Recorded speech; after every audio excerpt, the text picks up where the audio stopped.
ആർദ്രയ്ക്ക് കരുതലായി auto തൊഴിലാളികൾ ഒരു ദിവസത്തെ വേതനം ചികിത്സയ്ക്കായി നൽകി. ആർദ്രയുടെ ചികിത്സയ്ക്കായി സഹായനിധി സമാഹരണത്തിന്റെ ഭാഗമായി പള്ളുരുത്തി മരുന്നുകട ഓട്ടോ തൊഴിലാളികൾ ഒരു ദിവസത്തെ മുഴുവൻ വേതനം സംഭാവനയായി നൽകും.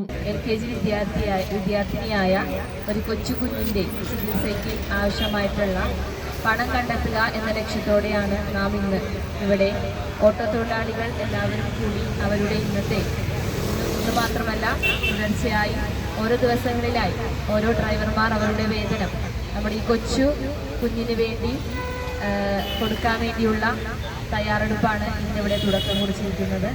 ആർദ്രയുടെ ജീവൻ നിലനിർത്താനുള്ള ചികിത്സയ്ക്ക് ഈ തുക വിനിയോഗിക്കും. LKG സ്കൂൾ വിദ്യാർത്ഥിനിയായ ആർദ്ര നായർ താടിയെല്ലിൽ ക്യാൻസർ ബാധിച്ചതിനെ തുടർന്ന് കഴിഞ്ഞ 10 മാസമായി തിരുവനന്തപുരം RCCയിൽ ചികിത്സയിലാണ്. ഇതിന്റെ ഭാഗമായി സംഘടിപ്പിച്ച ഫ്ളാഗ് ഓഫ് പരിപാടിയിൽ കൗൺസിലർ അശ്വതി ജോഷി അധ്യക്ഷത വഹിച്ചു. സുമേഷ് ആന്റണി സ്വാഗതം പറഞ്ഞു. കൗൺസിലർമാരായ ഗീത പ്രഭാകരൻ, ഹേമ ജയരാജ്, BJP തൃപ്പൂണിത്തുറ മണ്ഡലം സെക്രട്ടറി ഹരീഷ് എന്നിവർ സംസാരിച്ചു. ഓട്ടോ തൊഴിലാളികളായ ബിജു, വിനീഷ്, നെൽസൺ, വിനോദ്, ടോണി, ജിനു എന്നിവർ നേതൃത്വം നൽകി. കൊച്ചിൻ കോർപ്പറേഷൻ പ്രതിപക്ഷ നേതാവ് VS ശ്രീജിത്തും KPCC ജനറൽ സെക്രട്ടറി തമ്പി സുബ്രഹ്മണ്യവും ഫ്ളാഗ് ഓഫ് നിർവഹിച്ചു. സഹായനിധി സമാഹരണം തുടർന്നും നടത്തുമെന്ന് സംഘാടകർ അറിയിച്ചു.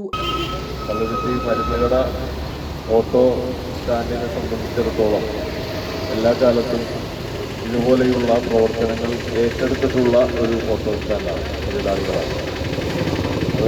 എല്ലാ വർഷവും കൃത്യമായി ചാരിറ്റി പ്രവർത്തനങ്ങൾ വിവിധ തലത്തിൽ സംഘടിപ്പിക്കുന്ന ഒരു സ്റ്റാൻഡാണ്.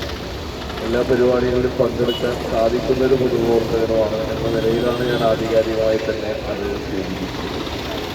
പ്രളയത്തിൻ്റെ കാലഘട്ടത്തിലാണെങ്കിലും കോവിഡിൻ്റെ കാലഘട്ടത്തിലാണെങ്കിലും രോഗികളെ ആശുപത്രികളിൽ നിന്ന് വീടുകളിലെത്തിക്കാൻ, വീടുകളിൽ നിന്ന് ഹോസ്പിറ്റലുകളിലേക്ക് എത്തിക്കാൻ ഇവിടുത്തെ ഓട്ടോ തൊഴിലാളികൾ ആ ഒരു മഹാമാരിയുടെ കാലഘട്ടത്തിൽ പോലും ഒരു പ്രവർത്തനം കേരളത്തിൻ്റെ പൊതുസമൂഹത്തിന് തന്നെ വളരെയധികം മാതൃകയായി മാറുകയാണ്.